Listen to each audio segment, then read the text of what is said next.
Good evening, everyone, and welcome to this important and timely conversation titled "Breaking the Silence," a human rights conversation on women and child abuse.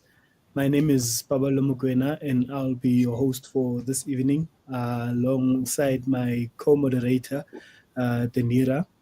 I am the project manager at Youth Evolve, and it's an honor to hold a space for this crucial dialogue, especially in light of the heartbreaking cases we've recently seen, like CweCwe's case and Joslin's case. This session is not only about reflection, it's about responsibility, reality, and reimagining a society where women and children feel truly safe. I'll let my co-moderator, Denira, speak and introduce herself and her role, and then introduce our speaker. Thank you. Hi everyone, welcome to our information session on human rights, and it's related to women and child abuse. My name is Denira Phekoo, and I'm a third-year criminology student at the University of Pretoria.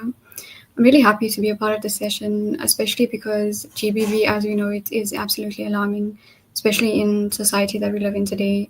Just to add a bit of stats into it, about like 33% of women have experienced some sort of abuse in their lifetime. And that basically translates to about 7 million women in our population, which is absolutely crazy. And like Paballo was saying, I'm sure you guys have heard of CweCwe, the innocent girl, and even Joslin, who still remains missing from last year. And along with them, we also need to shine the light on the numerous victims and survivors who still remain silent and don't receive any justice, not even from our justice system, who is assigned to do that for us. Before I introduce the speaker, I just wanted to talk a little bit on this topic and take a little bit of a familial stance on it. Looking at a typical family environment, most of the time we think of a very loving, homely environment, but this is far from the reality for most people, especially those in like toxic relationships. And once you grow up in that environment, you tend to accept that from other people. And since I'm somebody who's very passionate about intimate partner violence and eradicating that stigma from society, I believe that the only way to actually educate people and remove them from this kind of generational curse and stigmas is to educate people on what healthy relationships look like. So us also as women, we don't allow ourselves to be abused and to be subject to any sort of violence from those that we love. So yeah, and in specific consideration to obviously the recent child abuse cases, I've seen also a lot of people talk about vetting, especially at schools. And this just shows us that we are not safe no matter where we are as women, and we need the criminal justice system to definitely step in to solve this, to be able to deter other people. However, with no further ado, I'd love to introduce our guest speaker of the evening, who's going to share her extremely insightful views from the legal and family policing perspective. She is a dynamic, forward-thinking individual who's truly an inspiration to those striving to make a change, a social justice and law and order activist with over 20 years of working experience, and she's the founder of Human Police Policing Human, where she has informative classrooms on crime and research services to students. She is a splendid individual that I've also had the privilege of working with. I'd love to introduce you guys to Dr. AJ Mphidi. Hi, everyone. Hello, everyone. Thank you so much for inviting me to this important discussion. Thank you so much.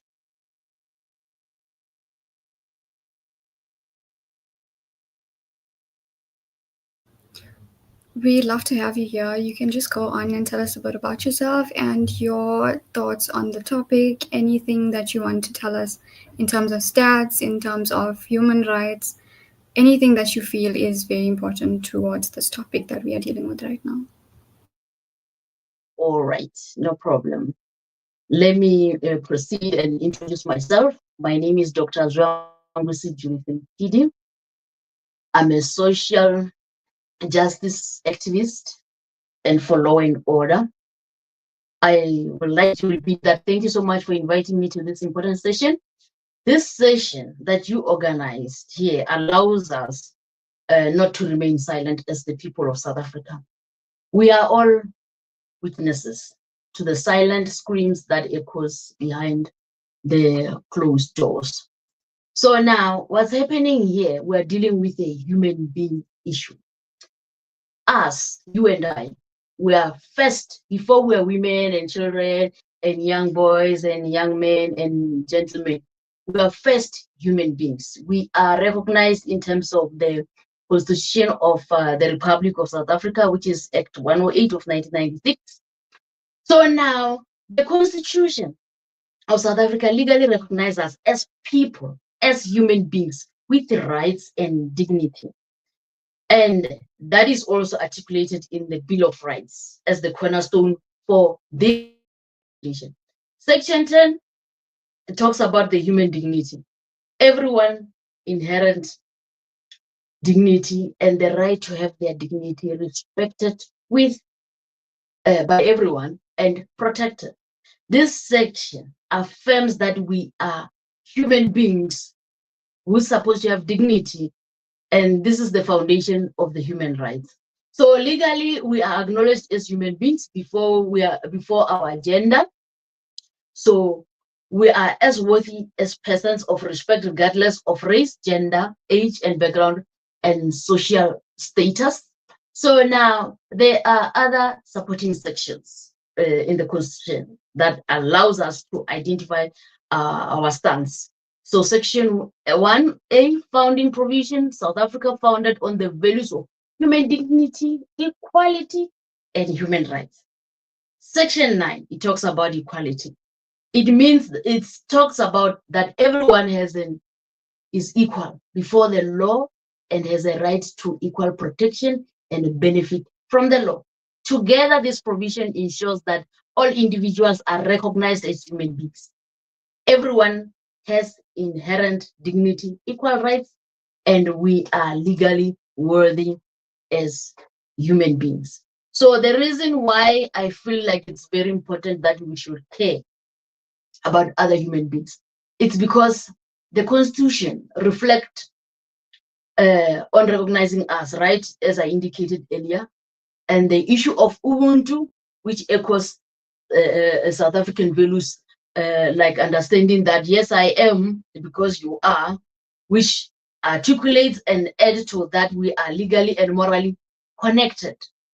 The Bill of Rights in South Africa, they apply to everyone. This means that your rights and mine are equally protected. The violence that's happening now, it undermines the constitutional values, human dignity, equality, freedom, and security of the person. Caring for others protects the rights of all of us, including you and I. And the Constitution here envisages a society based on human dignity, democracy, and compassion. Violence has no place in that vision in South Africa. So choosing to care over violence creates a safer, more just, and united South Africa for all, especially women and children. So now I care about this subject because before we have all of these other titles, as I indicated earlier, you and I were first human beings, our identity in the universe and legally so in South Africa. And the government made sure that we've got human rights, which are articulated there as persons. So now we talk about gender-based violence. You cannot sleep without seeing anything on WhatsApp or social media platform or on the news about a child being dehumanized in any other form. We've all heard the stories and everything. So now it's like our society now has forgotten who we are. Women and children are human beings. They are not toys for someone else's enjoyment or anything else of that matter. I just wanted to emphasize that first before we go further, that we are human beings, and on top of that, where we are human beings. So South Africa is not ignorant. They made sure that there are key laws protecting children in South Africa. And those laws obviously start with the Constitution. We've got the Children's Act number 38 of 2005. We've got Child Justice Act of 2008. We've got Domestic Violence Act. We've got Sexual Offences and Related Matters Amendment Act. It's still ongoing. We've got the Prevention and Combating of Trafficking of Persons Act. We've got the South African Schools Act. So these legislations, they are not just there as piece of paper. No, there are other government departments responsible to be to implement this legislation. The Constitution is all the organs of the state, the Department of Justice and Constitutional Development Act. It must be the Department of Social Development and Health, SAPS, and Justice as well. The Justice Act, the Department of Justice and Constitutional Development, SAPS, and Social Development. The Domestic Violence Act, it must be the SAPS, the Department of Justice, Constitutional Development, and Social Development. The Sexual Offences, the Department of Justice again, the SAPS, and the Department of Health. And the Prevention of Combating Trafficking of Persons, it's the Department of Justice again, and the SAPS, the Department of Home Affairs and Social Development. And the South African Schools Act, it must be the Department of Basic Education, School Governing Bodies, Provincial Education Department. So these legislations, those are those key legislations for children. So there are other core criminal laws, specifically to crimes against children. We've got the criminal law, yes.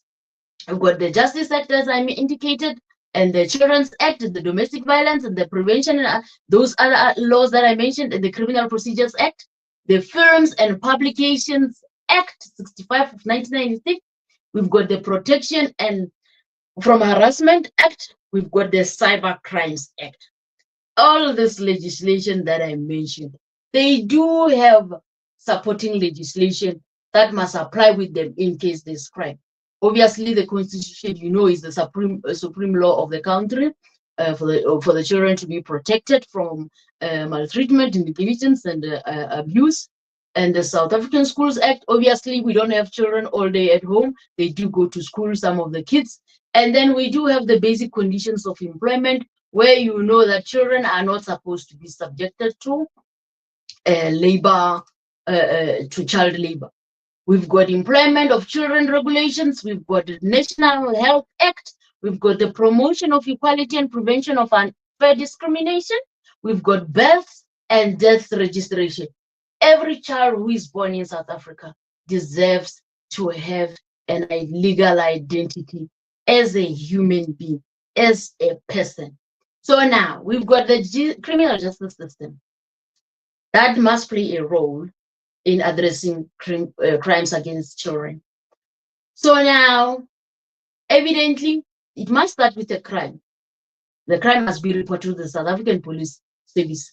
And the South African Police Service has the Family Violence and Child Protection and Sexual Offences Units.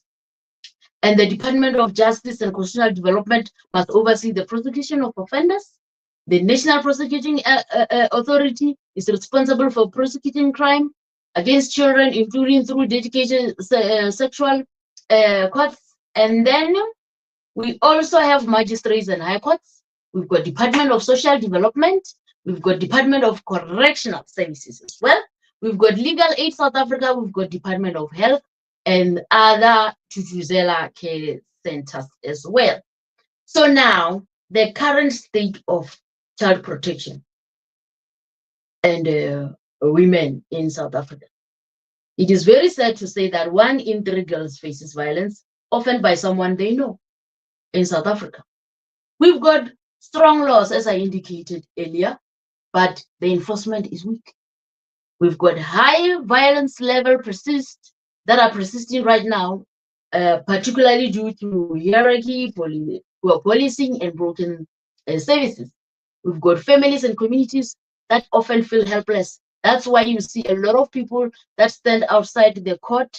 Sometimes they go to the suspected perpetrator's house to try to protest because they feel helpless. They feel like there's no one to help them.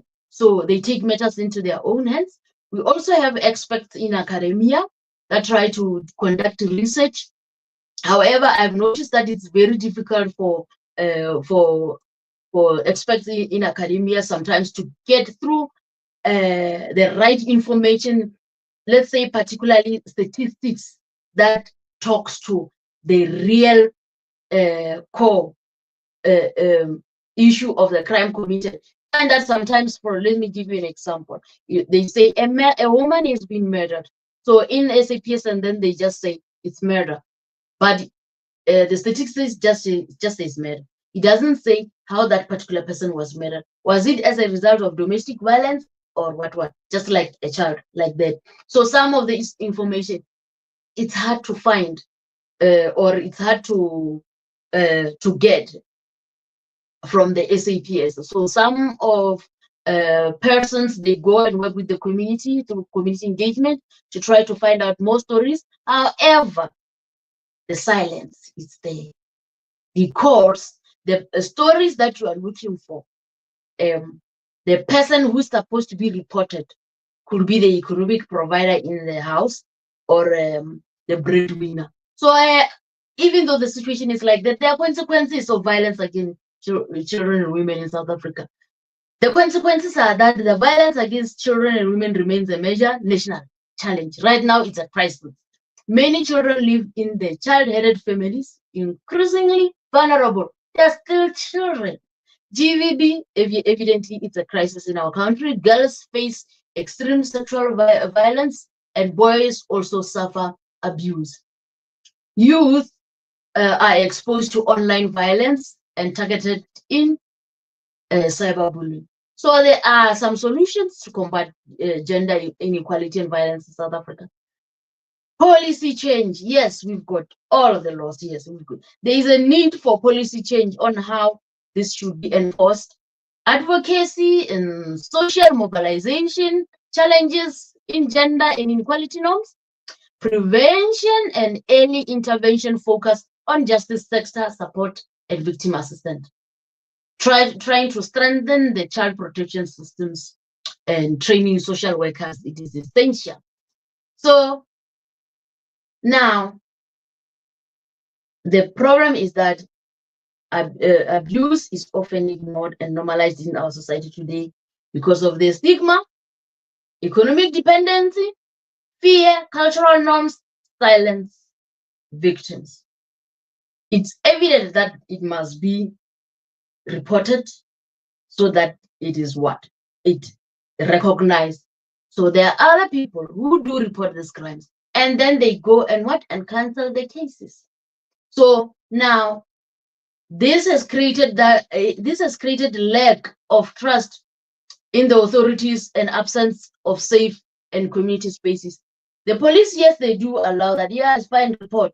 And then after a few days, you come and cancel. And sometimes the police now, they've got that thing where, oh, this one, and then you come again. This one is coming to report again. Are you going to cancel again? Things like that. Now it becomes, yeah, I can go there and report and everything, and nothing can be done. We can see with the cases that took place in the Eastern Cape where children were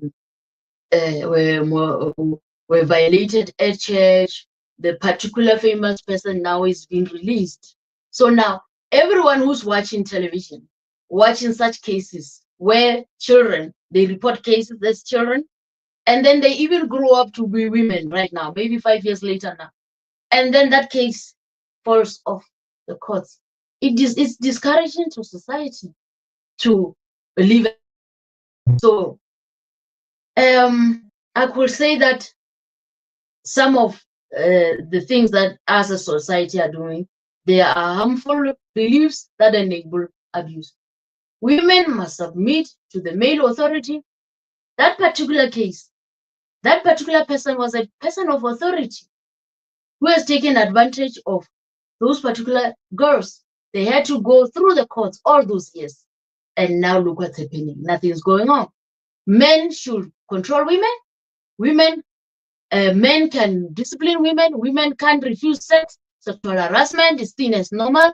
Victim blaming based on women's clothing. Women are expected to become mothers. Girls are seen as future wives, not as individuals that you can go to school and prosper. And only heterosexuality is accepted if you are gay or you are lesbian or homosexuality. And then you get to be a victim because of that.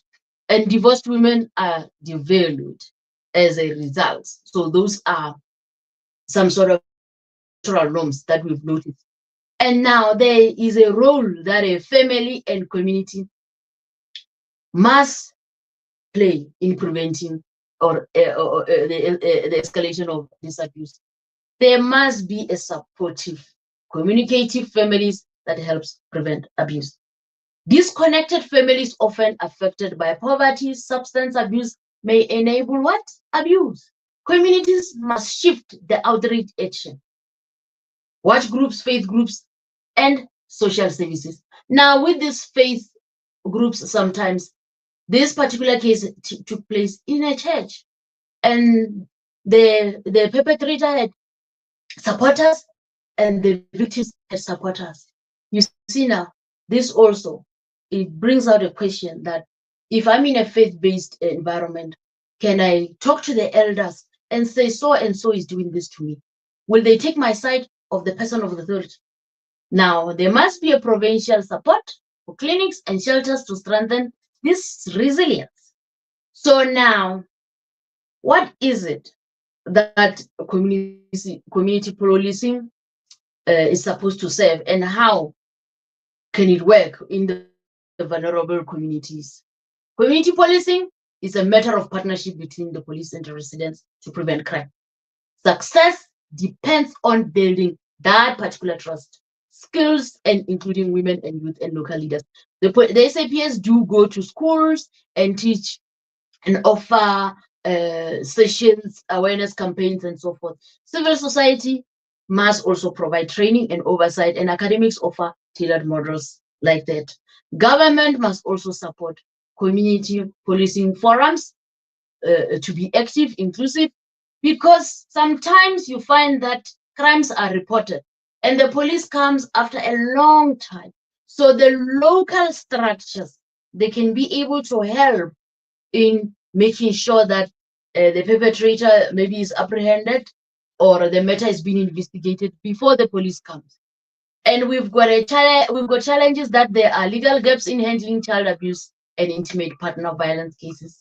There are delays, there are low convictions, there are poor coordinations, there is weak enforcement of protection orders, the rural victim lack access to care centers and legal aid. Despite these legal reforms, there is a shortage of specialized courts and trained prosecutors in South Africa. However, I've seen on social media, there's a lot of lawyers, a lot of people who went and did law school. The government should be employing them so that they can do this job.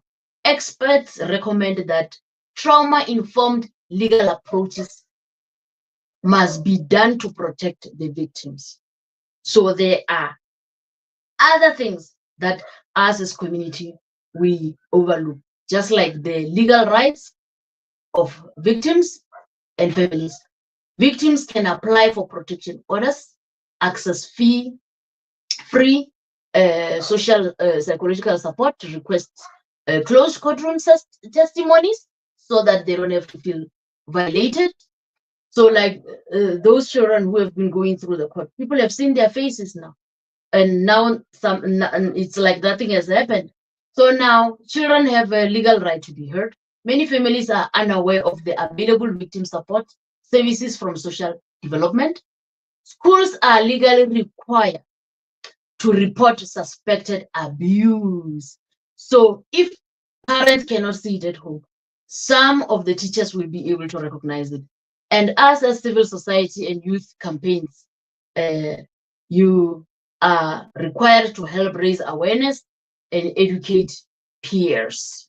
So that needs to happen. So when I come now, I'm coming to the third part where, let's just say before 2020, the statistics shows that the child murder statistics from South Africa shows that around within the years 2017 and 2018, 985 children were murdered, 1,014 children were murdered in 2018 and 2019. There was thus an increase of 2.9% in child murders for 2018 and 2019. 1,059 children were victims of attempted murder in 2017 and 18, and 1,184 children were victims of attempted murder in 2018 and 2019. This there was an increase of 11% of children being victims of attempted murder in those years. So now, sorry, Dr. Mphidi, if I can just interject. Thank you so much, firstly, for all of that important information. I feel like you've really enlightened all the audience, whoever's here. However, we do have the remaining questions which we'd like to ask you, just to make it more conversational, rather, if that's okay with you. And Paballo also, I think he would also like to ask a few questions that are remaining, just for audience engagement. However, we'd love to thank you for everything that you have provided for us so far. I feel like it was such an insightful discussion. And the way you speak so passionately about the topic is really, really inspiring, especially for the audience, our viewers, just to understand like the extremity of the situation. So yeah, I'll give it back to Paballo. He can ask you a question that he might have.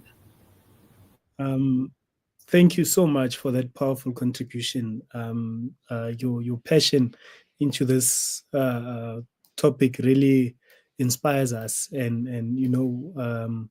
we are really inspired to not only inspired, but looking forward to this panel conversation.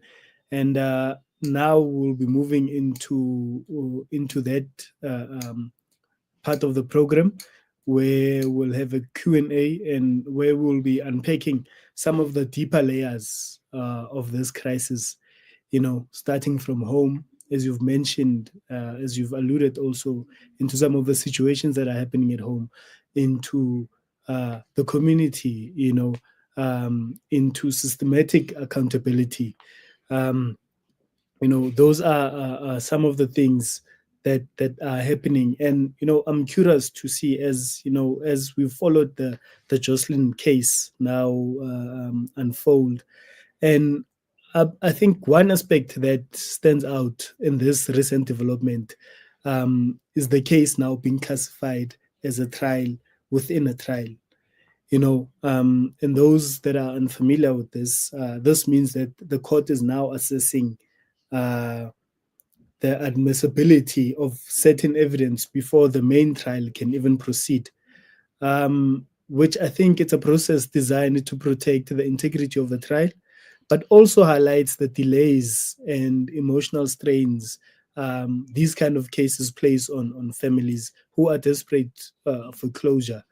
I think it's also important to reflect on how the legal processes, while necessary and thorough, often feels out of reach for communities that are directly impacted. And my question is that how can we, what can be done to bridge that gap, to ensure that families and the public understand the process and feel supported emotionally, while justice takes place.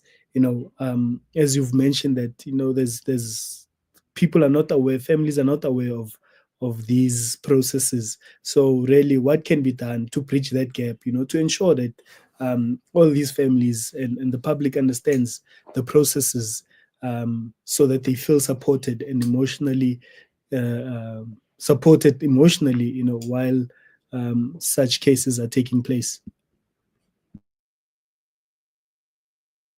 All right. First of all, when the families go and report a case in a police station, usually you will find that there's some rooms which are made for children, a setup which is made for children. Sometimes you'll find the police officials with a pebble ranks here,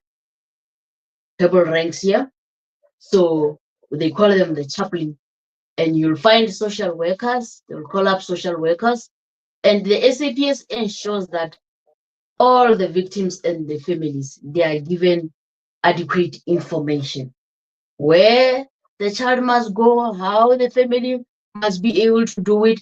If the victim lives with the family, evidently the victim needs to be relocated in someplace else to be able to protect the victim.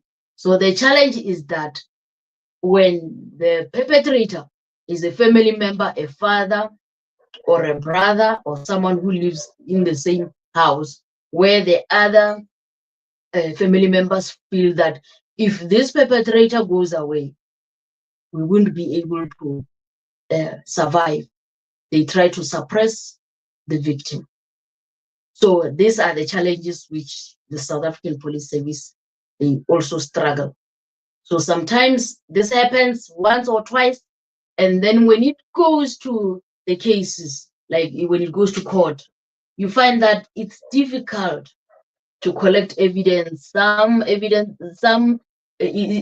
a lot of back and forth. You see, with the Joslin case, a parent is involved. There are so many questions there, even though we cannot go into details. But the SAPS does its part to make sure that the victim and the families are supported. They also have access to free psychological support. And actually, the victim doesn't have to appear in court. They can ask for a closed courtroom. You see in other places where people, when they testify, but you don't see their faces. Like, I'll give you an example, like in the Zondo Commission, you will see that people can testify without you seeing their faces, but you can hear the voice. And then they'll give them a different name and so forth. You see, so many family members are not aware that the Department of Social Development can assist them with making sure that the social worker records everything, and everything is on record, and it also protects the victim and the families of the sequence of the events as they keep on reporting. And the school as well, they also compile their own reports. And obviously, some of these cases, the neighbors get to know about them. So usually what I've seen in South Africa, sometimes even though justice is failing other people, they do get support from neighbors, communities, and civil society, just as comfort, even when things are being delayed, but it's not enough.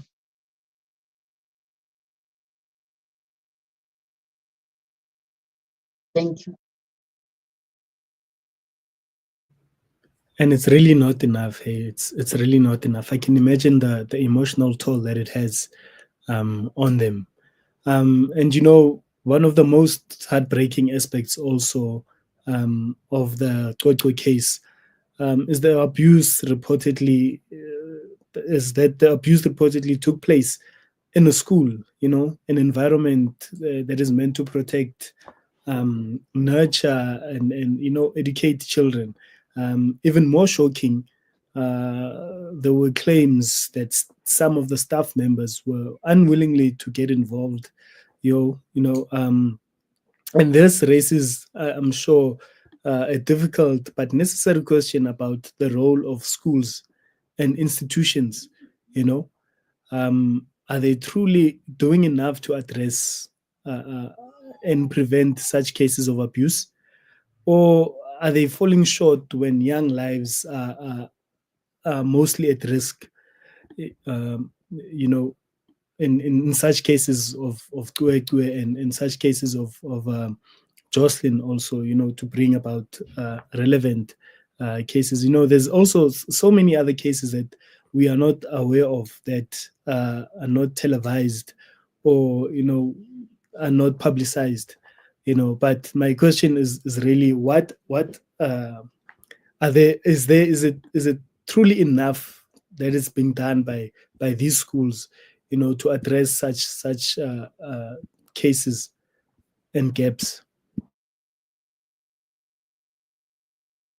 What's happening right now is that when it comes to the schools, in terms of the Schools Act, so the schools have got an obligation to, it has to, excuse me, the School Act, the South African School Act 84 of 1996, it guarantees that every child's right to basic education, yes. It prohibits corporal punishment and promotes safe school environment. However, those people that are hired at school, whether it's security guard or the teacher or whoever it is, they think about themselves first. I don't want to testify into this. I've not seen anything. We go back to that particular issue of being a breadwinner, economic support. They are looking at themselves. They say, yeah, it happened. But they're thinking about themselves, that I don't want to be going up and down and for these things. I don't want to lose my job. I don't want to, you find that there are things like that without thinking about the fact that, yes, today is this person's child. Tomorrow, you as an employee, it can be your child in a different setting.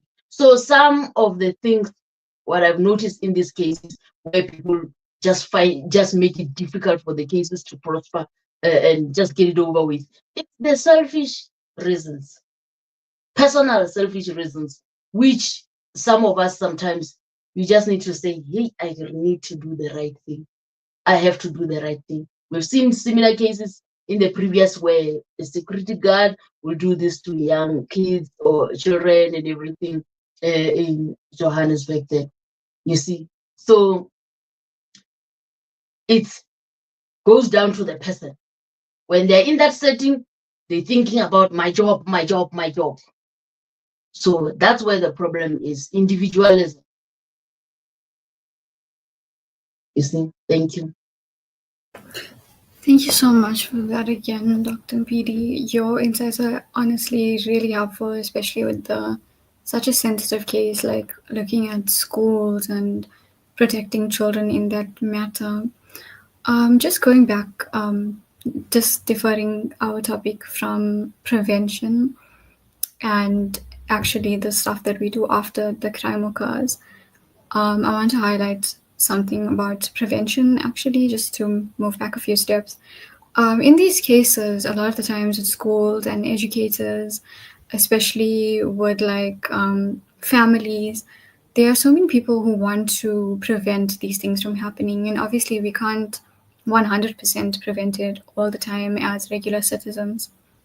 But what do you think are some of the patterns or trends or similar behaviors that occur in these cases that we can identify as educators or as family members to be able to protect our children, especially at schools where we want them to be able to be a safe place?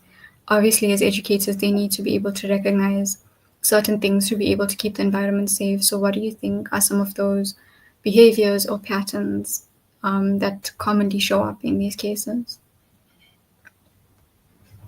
The behaviors that usually takes place in these cases, there are signs. There are very several signs where you see sometimes, let's just say, for example, teachers, they get to know children more, not better than the parents, fine, but they spend more time with the kids. So they can see in the behavioral changes.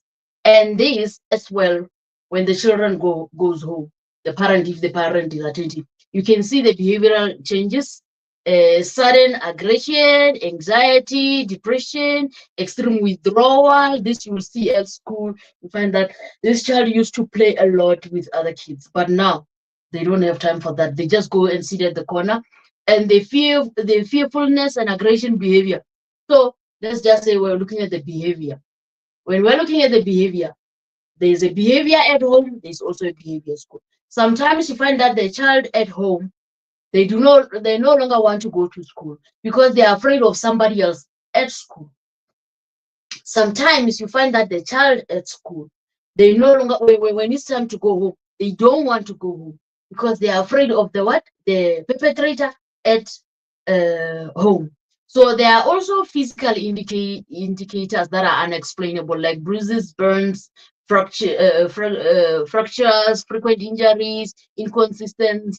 So sometimes, at least at school, there are these wellness days where educators will be able to notice or something is different, maybe a bruise on the face or the hand. Sometimes they do have these classes where they go to sports. You can see when the child changes into shorts from long pants, when they have to run with the short pants, then you can see the bruises on the legs and the hands. You can see that there's something wrong with the child. The educator can see that, and also the parent can see that at home. And there is also a sign of fear of certain individual, avoidance of fear of going home, as I indicated earlier, and around specific people. Sometimes children at school, you find them really disliking this particular teacher or being very aggressive to this teacher. You find that somebody privately, the teacher has been abusing or verbally or in any other form, abusing that particular student or a learner. And the learner, what? Reacts. So some of the videos you will see on social media, and some are not exactly the some are the results of being abused at home. And when they get to school, what do they want to do? They want to protect themselves again, and then the teacher get to be the victim, and so forth. So the behavior, that's why you will see academic and social red flags as well. Sudden drop in school. I don't want to go to that school anymore. Reluctant to attend social events, lost interest of interest in previous joined activities. It can be at home and it could also be at school. Thank you.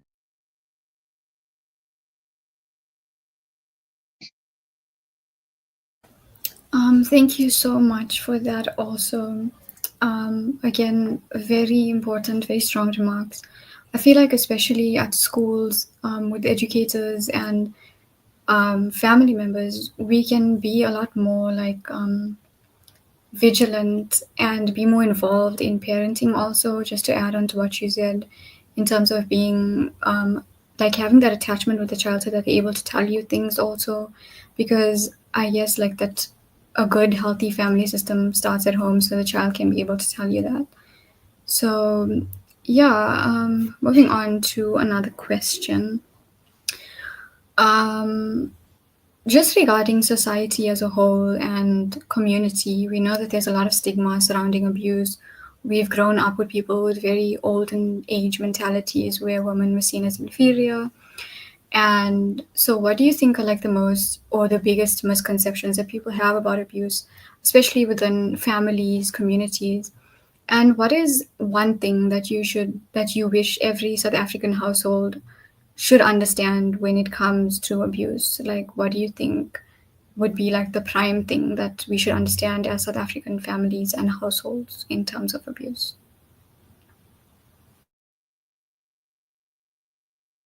I lost a bit of connection there. I did not hear. No problem. What did you hear last so that I can just pick it up from there? In the beginning of the question. Okay, I was asking what are the biggest misconceptions that people have about abuse, especially like as South African families, communities, and also if there's one thing that you'd wish every South African community would know about abuse, what do you think that would be? Also taking into account like the stigmas we have in society and South African mentalities as a whole, what do you think would be like the prime thing? I feel like there is a need for a shift from silence to active reporting and support. Creating a safe spaces for disclosures and hold community dialogues. Advocate for stronger and local services like mobile units, hotline crisis, leadership training. You know, in other places here in Pretoria, there are other ladies who were, they call them brigades. They wear orange things when there's a gender-based violence or something like that, and then you get to call them, and then they come to the rescue. Communities are doing that now. You'll find that in local government and provincial government. And civil society should also amplify voices, like we're not supposed to keep quiet, like what we are doing right now, especially youth. Academic can access effectiveness interventions. So we need to do more research and not rely on secondary information. What I think every South African household should know about abuse is that abuse is not a private thing. It violates human rights and dignity. And the silence sustains the cycle of harm. That's why things are the way they are now. Safety starts with awareness, believing the victim, offering support, empowering youth, involving faith-based communities and educated families. For example, listening. You see, you hear a child saying, "Oh, I feel pain here." You see, you just say, "No, you go to sleep, you're tired and everything." You're not paying attention. So when a child says, I'm just giving you an example, "I feel pain here," you, as a parent or a sibling or a cousin, you need to go and look and say, "Okay, what's happening? Why are you feeling pain?" You find that the child is feeling pain on the lower abdomen of the belly, and then you can what? You don't have to say the child can go and sleep and you'll attend to a particular child tomorrow. No, you can attend, you might find that the child is being raped or the little boy or the girl is being abused and you are not aware.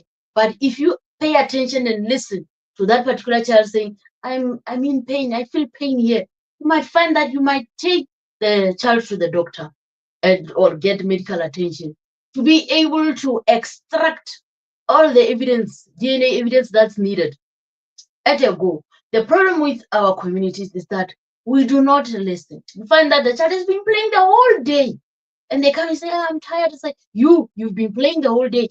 I don't know what you see. You might find that the child was violated out there on where they were playing. If they were playing at a cousin's house or a friend's house, we must pay attention. Sometimes society does not pay attention. Sometimes society says, you must mind your own business. I don't want to know what's going on in the next door and everything. It is very important. Sometimes we do hear screams at night, and you say to a WhatsApp group and say, I hear someone screaming, and they keep quiet. They don't say, oh, is this person, but they know maybe it's their neighbor.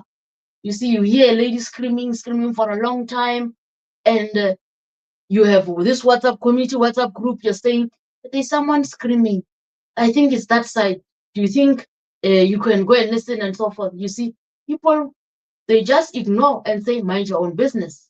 And with the children, they listen, but they don't hear the children talking. So we need to shift from the silence to active and saying, oh, we're minding our own business. Because today is CweCwe, tomorrow is Joslin, this has been happening for a long time. That's why we are where we are at right now, because of these norms and stigmas of living our own lives with boundaries, without acknowledging that we have a problem and this can happen to me, you, or the neighbor. Thank you. Our own business. Very interesting, and you know, when you alluded to the children feeling pain and all of that, and how some parents might not even notice. There's a story I heard on social media a few months back, you know, of a child that went to visit her uncle, and then when the father went to go pick her up, you know, everything was fine, and as they were going along the way, the father asks, I mean, normally, how was it? And she says, "Hey, I'm feeling pain, man. It's very sore and all of that." Mm. And the father asks, why are you feeling pain? What's wrong? Were you playing too much? Like you've mentioned. And then the child says, oh no, it's from the pain that uncle was, from the things that uncle was doing with me. And then, said to find out that, the uncle was doing, heinous things to the poor child. And this created a lot of debate on social media, where people were questioning the actions of the father, because the father then dropped the child off, called the wife and said, do not panic, but this is what's going on. I'm going back to the uncle. And the uncle was actually his brother. So he went back to his house, knocked and told him, hey, this is this, shot him dead, and took himself to the prison. But there's another layer of human rights violation that I want to step into, which I felt often gets overlooked. And you mentioned this earlier on, which is faith-based abuse. We've seen the headlines recently, with Bishop, with in other churches also being taken to court after judgments. And these kind of cases not only expose the vulnerability of victims, especially women and children, but also reveal how the justice system and society at large often treat faith-based abuse differently. Sometimes with reluctance, or most of the time even bias, and the fear of going against authority. That stigma, and the lack of accountability that often leaves victims unheard and without justice. And I'm curious to find out, given your background in law and community activism, how can we address the systematic gaps again? Because I feel like there's too many gaps. There's all those processes, but there's gaps, that exist when it comes to faith-based abuse. Especially when the courts seem to either downplay such cases, or when judgments tend not to favor the victims. Also, and what role also can the community policing or civil society play to support survivors who often feel trapped in silence because of these religious hierarchies and all that is involved within the faith-based abuse. Yeah. So the faith-based community needs to be regulated. We have seen in the past 10 years, so many years, we've been hearing creepy stories, scary stories, you see. And usually immediately when the story hits the mainstream media, the congregation wants to rally behind that or leader, the authority. And then the victim is being said that, no, you are lying. Pastor, this and this will never do that. Maybe you gave yourself to that particular pastor. So this is the problem that we have. So now the society as well. And remember, those people who go to church, they are a community. But they choose that when this is happening, even let's just say you are a family, you go with your child to church, and then the child comes back home and says, but the leader did this and this and this to me. And then you find that the parents, they worship the leader. They might perceive the child as lying, you see. And they're also afraid that what will people say? They will say, no, you guys, you just want attention. You're saying that your child is saying this and this and that. You just want attention. Some of the people are accused of liking attention when they report something like this, you see. So our civil society, they are very confused sometimes, when it comes to this issue of faith-based. In many cases where I've noticed, yes, there will be division. Those for the victim and those for the perpetrator. So the government must intervene. You see, they must start seeing the faith-based communities or churches as a particular setting and not ignore that, yes, crime does take place here and it can happen. And not everyone is innocent. When they go to a setting of a faith-based, you might find that other people, they go there with ill intentions. And you find that maybe it's not even the leaders as well, not even the leaders, it's other people who congregate members who go there with ill intentions. And this happens.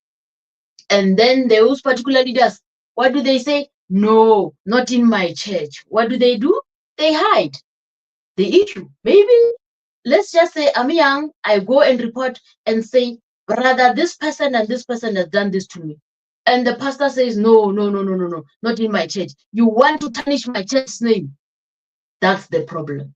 So the problem is just everywhere, you see. So the government needs to intervene. They need to regulate them and regard them as a place of business or a place of worship. Yes, we understand that.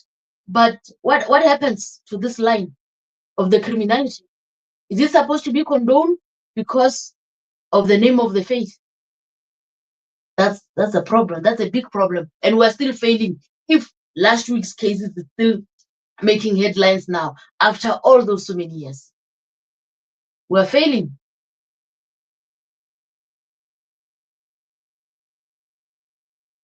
No, truly, it's really failing. It's really failing. Especially like you mentioned that, when someone speaks out, then they either looking for attention or they've thrown themselves to the bishop or the what or the or whoever is involved. And I feel like that is really wrong, because of, I think, then that, even if that's the case, it then takes away power from someone else that really went through that and wants to speak out, because of, as soon as they want to speak out, they know that they will be faced with backlash.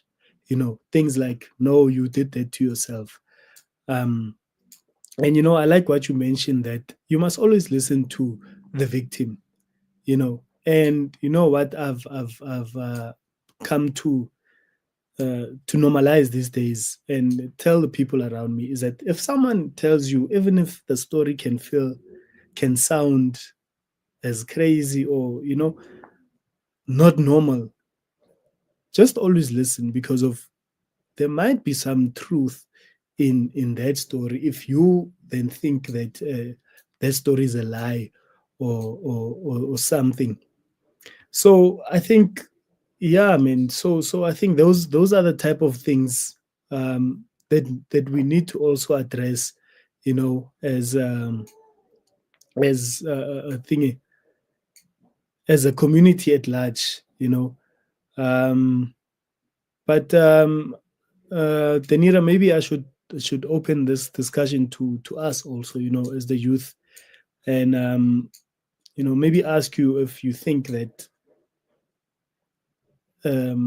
is what's happening enough to protect women and children, both before and after abuse happens, and from from what you're studying, do you think, from your perspective, what gaps do you see, from your field of study, and what would you then advocate for strength, to strengthen the system? Just to address the first part of your question, there is not enough being done to protect women and children. Like I've mentioned, I'm a university student, so just from personal experience, living alone in an area that has very high crime rate is not necessarily easy. And you're constantly on edge. Like, there's always something going on. There's always someone being robbed, some woman being raped. And honestly, in a learning environment, especially near an institution, it's not necessarily the best environment to study. Neither can we as women, and also as children, just live day-to-day lives as females without having that at the back of our mind that today something could happen to me and I couldn't come home, and that's the worst part of it, especially living in South Africa in times like these when you open the newspaper or you open a news website and the first thing you see is someone or another female being abused. And there's so many gaps that need to be closed. That is actually crazy at this point, the amount of work that we need to do as especially the government and the justice system. I think as much as we focus on restoration, like helping the victims afterwards, we also need to implement things that help people feel safer. And I feel like that's not being done right now. And in terms of like prevention, if there's nothing being done by the government or by our police services to be able to apprehend these perpetrators, other perpetrators are going to find it necessary, or they're going to find it easier to be able to carry on with that cycle. Deterrence is really important, and deterrence, I think, one of the most classical forms come in imprisonment. And if that's not being done and court cases are going on for centuries without any resolution, then there's no way that we're going to feel safer as females in general, because nothing is being done. We're having protests, we're doing everything that we can do, carrying pepper sprays. Like, how much more do we do as a community to be able to bridge that? So I feel like we need the utmost support in terms of the justice system and just the government, in terms of these people who are appointed in head of government positions, to actually speak up about the topic, because it's mostly us as the general public who has to like every day come about and we make these information sessions as part of an organization. People recently, the Women for Change had a protest held at the in Pretoria, but it's not enough. It's not going to work. It's not going to ever be enough if we're not going to have the cooperation of the people appointed to help us in this role. And I feel like as soon as the policers and the government starts playing a role and helping us, especially like working with us, then that's the only way we're going to be able to actually move forward, because otherwise we're still going to be feeling a sense of like we're unsafe on a daily basis, and that's not going to go away regardless. So yeah, the most we can do is take part in these things, volunteer wherever we can, make sure that we listen to, even if it's as small as listening to our friend who tells us that they've been undergoing stressful situations like abuse or something's going on in their house, to provide them with support. And I see there's even a question on the screen that says, how do we as young people create safe spaces in our communities? Even if it's as small as creating a little community group, like where we meet every week to discuss things that's going on, community panels, educating people, like I mentioned earlier, in terms of helping women recognize situations where it's stressful and risky, helping women understand how to be in a healthy relationship and how to leave abusive relationships, to have that kind of strength, because I feel like strength comes in unity, especially in South Africa. Ubuntu is a big thing, and if we stand together, we'll be able to create that safe space as young people, to be able to speak up and to be able to go and report when necessary. So yeah, that's my perspective. I also believe that in another issue of safety, especially around us youth, we use e-hailing services, and that has also become a very hot crime spot. When it comes to everyday safety, yes, especially for young yes, women and children. Even the such platforms that we deemed to have been designed to offer convenience, those e-hailing services have become places of risk. And we've seen and heard real cases where young people get into an Uber or any other e-hailing service, but never make it home. And maybe I should open this up, to ask, maybe in your view, what should be done to hold these companies more accountable, and what advice or protective measures can be put in place, for youth who rely on these services, especially when public transport isn't safe or an affordable option also. Because we use it to go to concerts, people use it to go to work, women and children use it to transport from one place to another.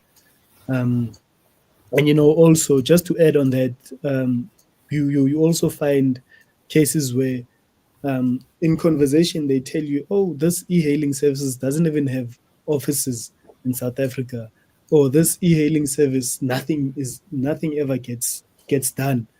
You lose your phone, much more than safety, something different to safety. You lose your phone, and they tell you, just forget it, you'll never find it. They say they would also give you advice to say, don't request with cash, use card, because of they will be able to track the driver or the ride.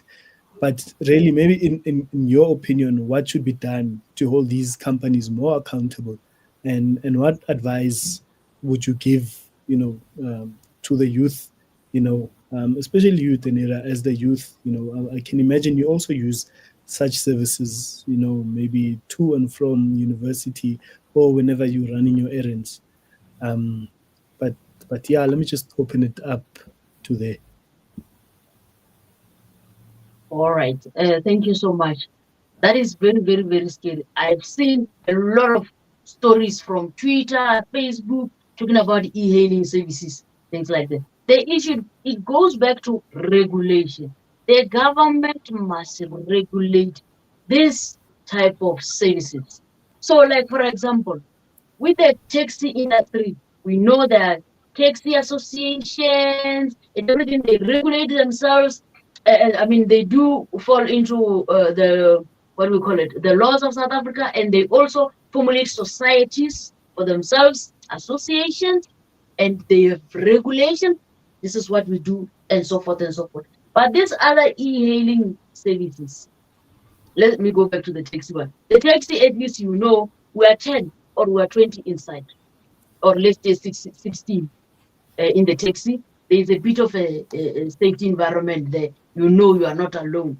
But with the e-hailing, the people who are doing business with e-hailing, they've noticed, they've seen the opportunity in the vulnerability, because a young person as much as 16, 17, or 15 can request for an e-hailing to go somewhere else, and that particular person with ill-mannered behavior looks at that person of, oh, I can take a phone of this child, or I can make this child disappear.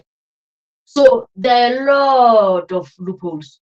They don't have regulation. Maybe there are no cameras inside them.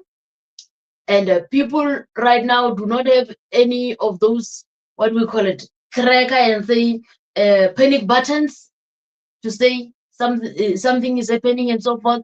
And remember, privacy laws and POPI laws and everything. If you say, if you know you're going to be using e-hailing, where a specific wristband of a track or whatever, some of those things will be in violation of the legislation. So the government must curb this other open source for criminality. And another thing that I've noticed is that in South Africa has a lot of people who have done law. There's a lot of criminologists. There's a lot of people who can be able to assist the government in terms of reviewing or seeing the psychology of the fabric of the nation. We are ill, we are sick, we are not safe, we are insecure all the time, and the perpetrators are aware and they are taking advantage of that particular weakness from the government. Why is it so? Why is it not important for the government to notice that we do need criminologists people who will be able to help us and tell us, okay, this type of e-hailing services and this type of what, and all those things that gives loopholes to crime, so that they should come up with mechanism to be able to curb such particular crimes. I mean, this one of e-hailing services, as long as the government is not doing anything about it, people are still going to be trafficked to other provinces, from other provinces to other countries. People are still going to be murdered and disappear. People are still going to be sexually violated. A lot of things is still going to happen in this industry because there's a big loophole. You get inside that taxi, the company is not known, so it's like, who cares? You see, so those particular people, they've seen the opportunity and they're using it, and the government is sitting, and not seeing that this is a big problem. So look at how many people do go use e-hailing. It's a lot of people because people are always in a hurry. They want to go do by their businesses. You see, not everybody wants a taxi, not everybody wants a car train, not everybody wants a bus, but people want e-hailing, you see. So there are also different types of e-hailing. There are other e-hailing within townships, which they also have an association. They know who they are. They know all the taxi drivers and the e-hailing spots, and who must go where and how, things like that. So the government is failing us on this one, dismally so, and it's failing young people on this one because most of them are using this, and the perpetrators are taking advantage of the youth on this platform of e-hailing. Thank you.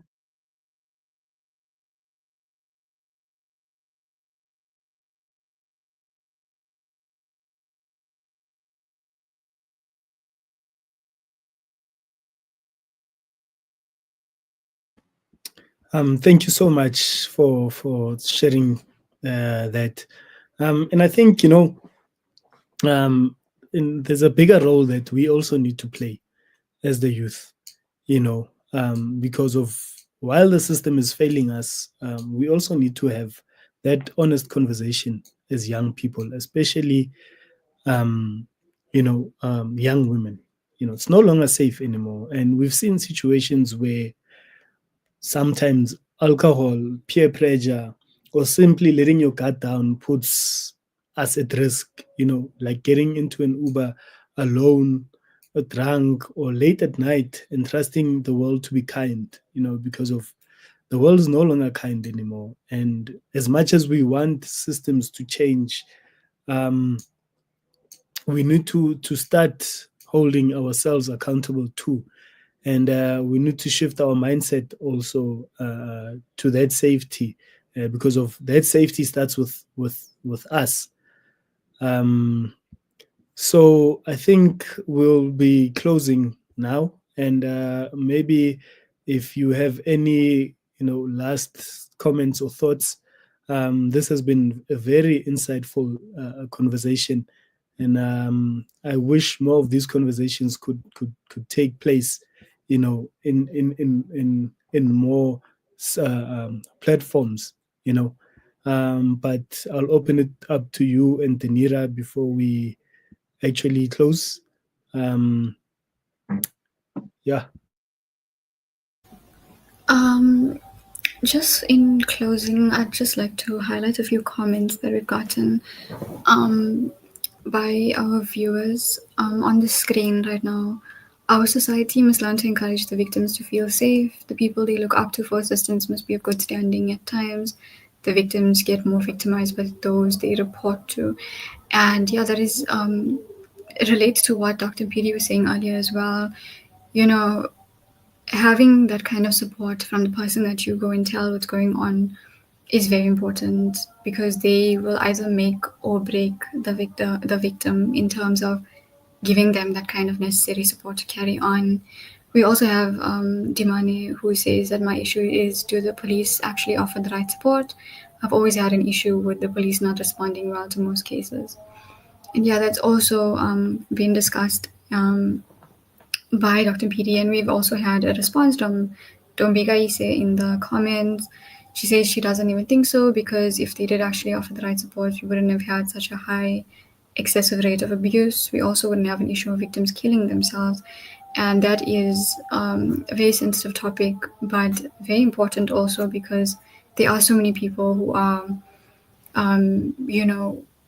going and killing themselves because they aren't receiving that support that they should be receiving from our police, which is what I was explaining earlier in terms of how we should collaborate with the justice system. And there is a very nice comment for you, Paballo. You can read that out for yourself and reply to the guy.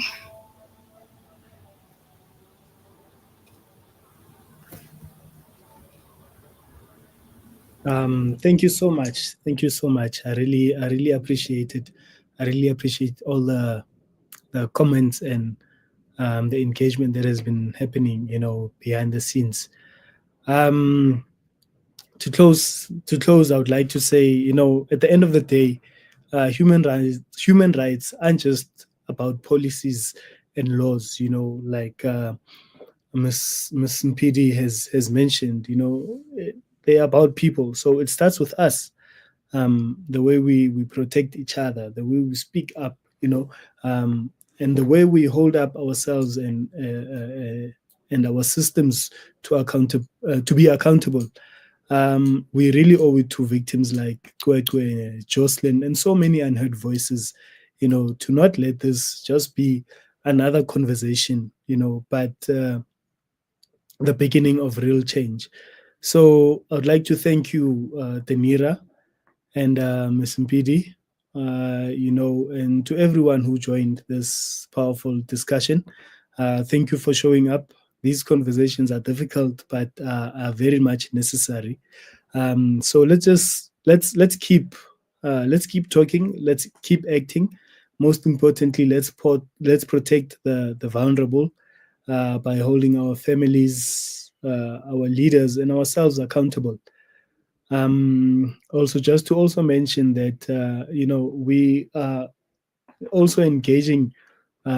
We also have wonderful projects lined up as Youth Evolve.